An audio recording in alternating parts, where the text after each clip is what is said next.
Alors, bonjour, je suis Delphine Deloger et je suis la réalisatrice et la scénariste de Rien à perdre.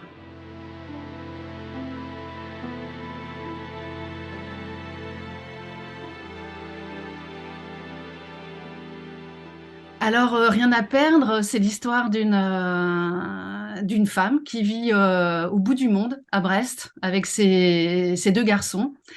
Elle travaille, elle mène sa vie comme elle l'entend.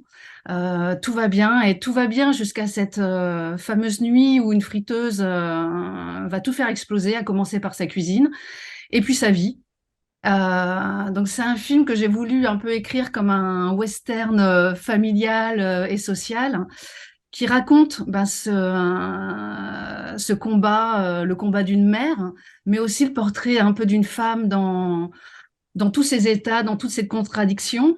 Mais j'avais aussi envie de raconter un peu la chronique d'une famille qui lutte comme ça contre l'adversité et qui apprend à vivre les uns sans les autres.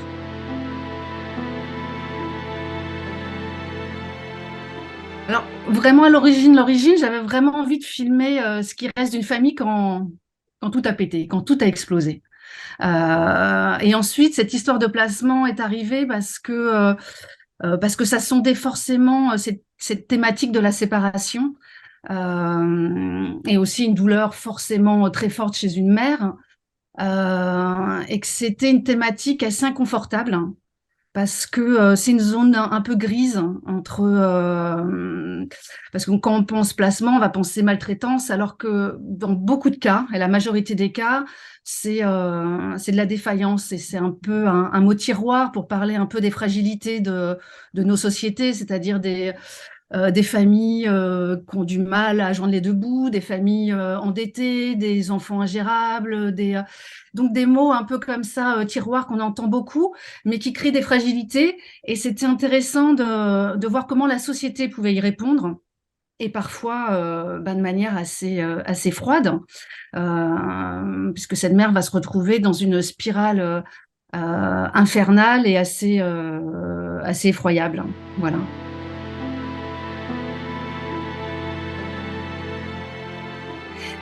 Oui, c'est cette difficulté qui est, je pense, d'une société ce point de rupture, hein, d'une société qui commence à avoir du mal peut-être à écouter, peut-être par manque de moyens, par manque de temps, et qui fait que cette femme, peu à peu, c'est comme si elle devenait sa caricature. Et elle se retrouve dans une situation totalement inextricable où ce qui était intéressant était aussi un peu de sonder le regard qu'on pouvait avoir aussi sur cette femme. À un moment, on peut être totalement avec elle en empathie, et puis de reprendre de la distance en se disant, mais est-ce que est-ce qu'elle a raison, est-ce qu'elle a tort?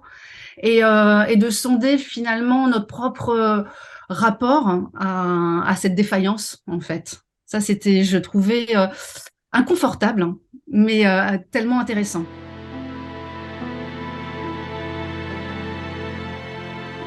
Alors, il y avait une envie forcément de raconter une société qui va appuyer là où ça fait mal et qui va oublier peut-être simplement une société qui a du mal hein, aujourd'hui peut-être à écouter et va peut-être sortir plus facilement le marteau que tendre la main.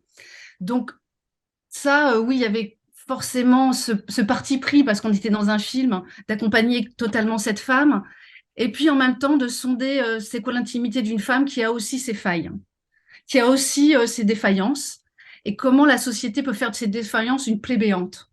Et ça devenait encore une fois vraiment intéressant parce que c'est une zone grise. Et donc le bien, le mal, qui a raison, qui a tort, moi ça m'interrogeait et je me disais que ça faisait forcément une matière intéressante pour un film.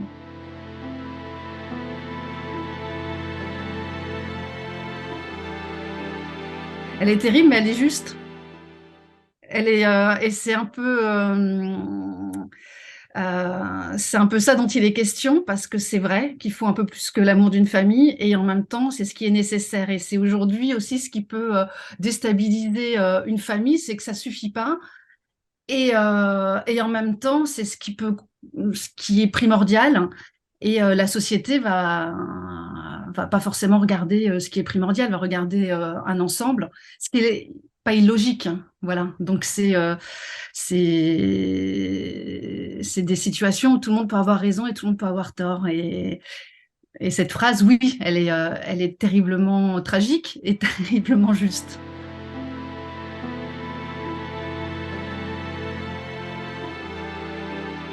Alors moi, j'ai énormément travaillé parce que je viens du documentaire et pour un premier film, je pouvais pas faire quand même l'impasse d'une certaine vérité.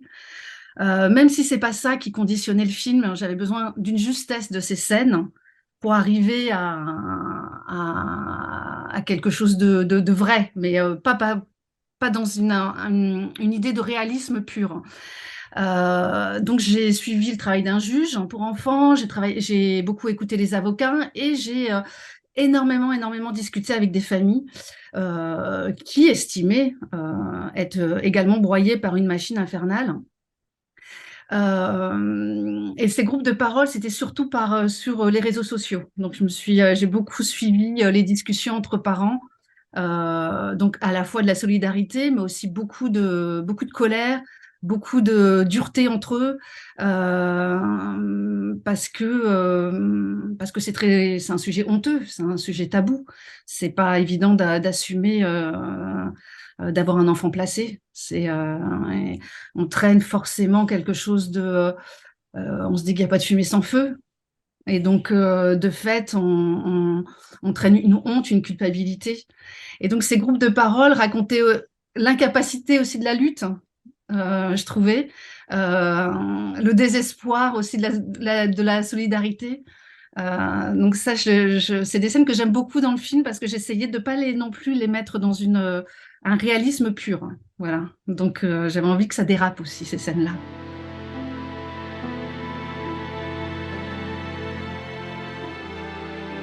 Alors, ce qui est certain, c'est que quand on parle de documentaire, on parle déjà forcément d'une sorte comme si ça devait coller au sujet.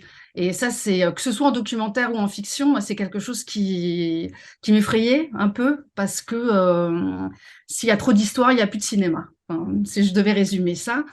Et j'avais quand même besoin d'avoir du romanesque, j'avais besoin d'aller chercher des codes du cinéma quand je parle de western, quand je parle de mélo, j'avais besoin de comédie, donc j'avais besoin de porter le film par le cinéma et pas par le documentaire ou par une normalité qu'on imagine de la vie et d'aller vraiment chercher et d'écrire le scénario par les sentiments et pas par la réalité de situation.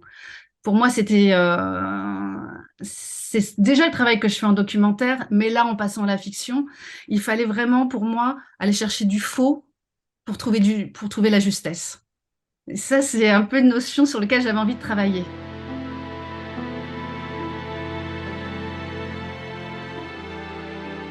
Oui, ça passe par les personnages secondaires que j'ai beaucoup travaillé, mais aussi dans leur singularité. C'est-à-dire que je voulais pas avoir des personnages fonctionnels. Bon, on va dire personne n'a envie de ça, mais c'est-à-dire de fuir une sorte encore une fois, de réalisme ou de tendance à projeter une normalité qui n'existe pas. Et ça, c'est en venant du documentaire que je peux aussi un peu l'affirmer, j'avais besoin de filmer cette vie, mais pour la filmer, il fallait vraiment pousser les scènes, pousser les personnages, et faire un travail déjà dès le casting euh, pour trouver ce qui me paraissait juste pour cette histoire.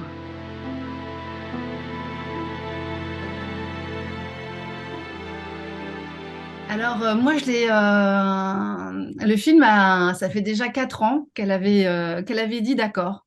Qu'elle avait dit d'accord assez rapidement, donc son talent était déjà reconnu, elle était déjà très demandée. Et moi, je la connaissais évidemment comme comédienne, mais j'avais lu certaines interviews et je me disais, tiens, ça serait intéressant voilà, je la trouvais assez intéressante dans sa manière d'aborder les rôles. Et je me disais que j'avais besoin d'une comédienne qui soit capable d'amener presque du burlesque à des endroits. Et qui pouvait et ne pas se frotter au rôle de manière totalement premier degré, c'est-à-dire d'amener quelque chose, une vie, et de faire un peu exploser les choses. Et elle a cette puissance-là. Moi, je lui ai dit que je cherchais Jack Nicholson, en vrai. Et donc, elle avait, je trouve, ce truc de Jack Nicholson, en fait, d'une sorte de puissance qui, moi, me réjouissait. Et, et voilà, on a discuté, on a fait une première rencontre, et qui n'était pas cette version-là de scénario, d'ailleurs. Et elle a de suite adhéré au projet, c'est-à-dire dans la promesse du film, hein, que dans ce qui était écrit. Et ça, c'était chouette parce que c'était une vraie confiance qu'elle m'accordait. Et ça mettait aussi forcément un peu la pression.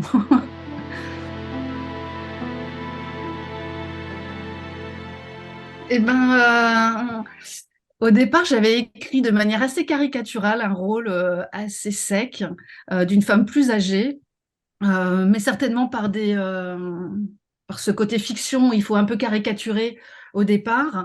Et quand est venu le casting, d'un seul coup, ce rôle m'a effrayée. Je me suis dit, mais oh là là, quelle caricature!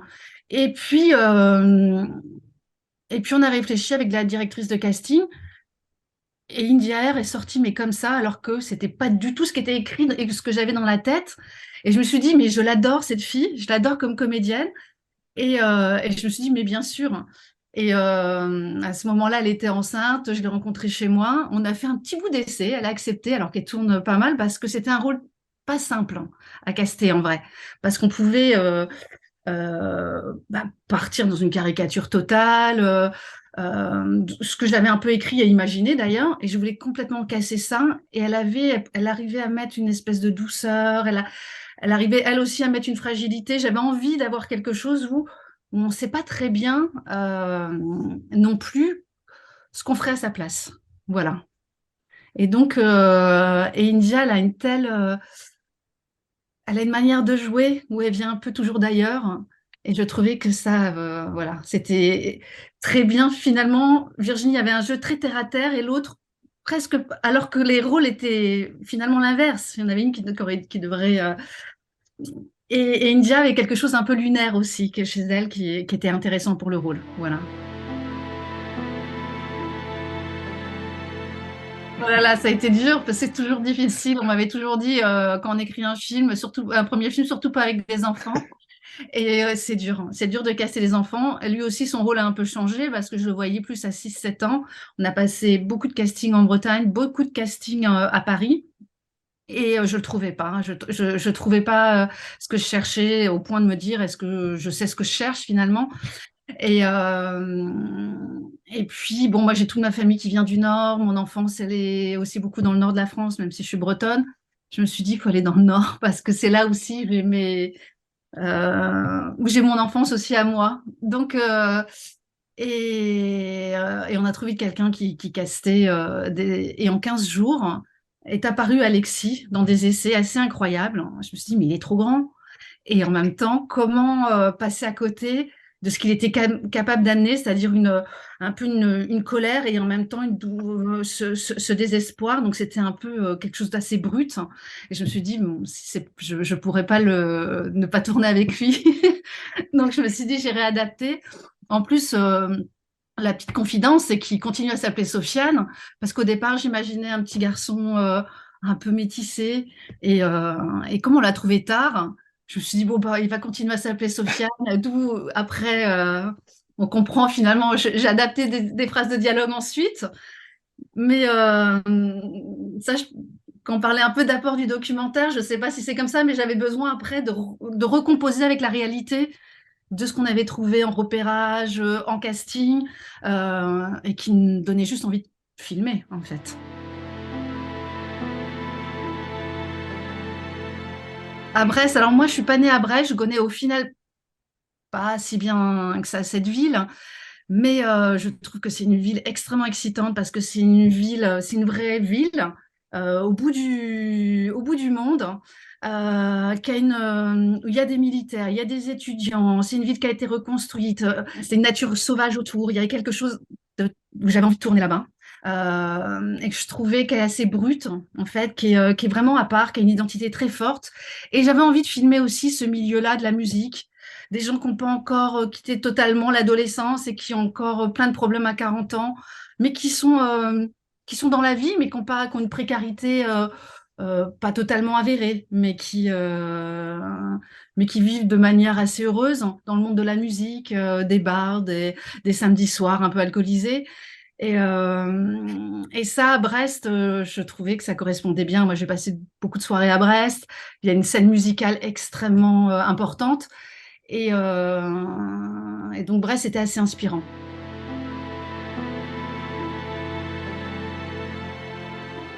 Ah bah c'est super parce que c'est quand même un premier film, donc plus il est vu, mieux c'est. Et puis je sais qu'il y a beaucoup de public aussi à Angoulême, donc moi je suis aussi un peu impatiente d'avoir les réactions, même si on est toujours un peu angoissé. Donc c'est très flatteur d'en être, forcément. Et on sait que c'est difficile de faire un premier film et que c'est difficile de le faire exister. Alors toutes les projections sont bienvenues, quelles qu'elles soient. Voilà. C'est quand même un moment de partage que j'ai hâte d'avoir.